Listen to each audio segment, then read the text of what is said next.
Hi, I'm Rosa Hill, clinical social worker and mental health therapist. Welcome to part one of my educational series on intimate partner violence. October is National Domestic Violence Awareness Month. In recent years, domestic violence became more clearly defined as intimate partner violence.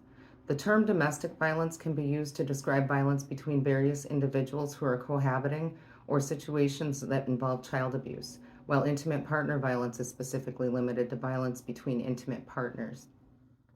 Due to the nature of this topic, listener discretion is advised. However, if you're a young person or anyone else experiencing or witnessing domestic violence, I strongly encourage you to listen to this series when you can safely do so. It might help you to better understand and identify learned patterns of abuse and how to prevent repeating the cycle of abuse in your adult life, and how to get away from an abusive relationship if you're currently in one. This topic is going to require many episodes, so stay tuned for upcoming episodes throughout the month of October. This is a subject that's close to my heart, and I believe that one of my purposes in life is to spread awareness on the issue of intimate partner violence in hopes of prevention by education, proactivity, and intervention.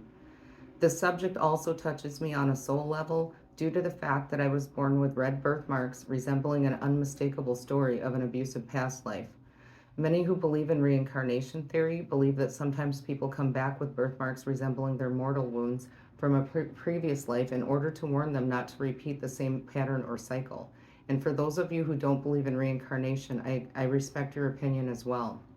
I also feel compelled to share the story about my birthmarks at this time so no one thinks they're bruises or bloodstains from a current or previous relationship, as I've been asked about my safety on a regular basis my entire life, unless I'm wearing makeup and long sleeve shirts. I even covered one of my marks up with a tattoo almost 25 years ago because I was embarrassed by what people would think if they saw it.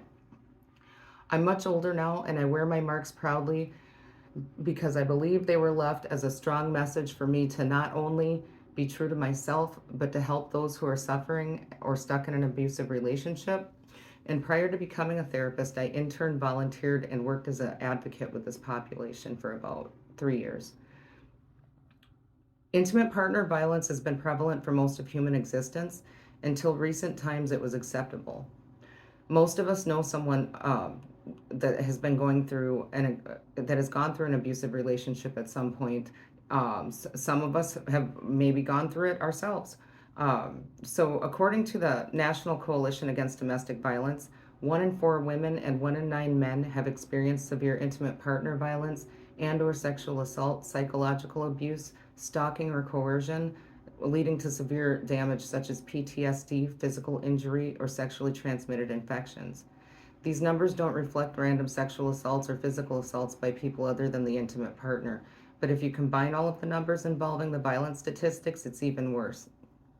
According to the CDC, 1 in every 5 homicides are caused by intimate partner violence, and more than half of all total female homicides in the US are committed by a current or former intimate partner.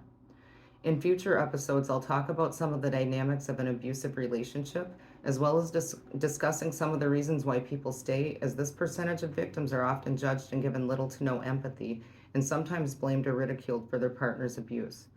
So thanks for watching. Wear your purple ribbons to honor the domestic violence victims, and if you're in an abusive relationship and you need help, call the National Domestic Violence Hotline at 1-800-799-7233.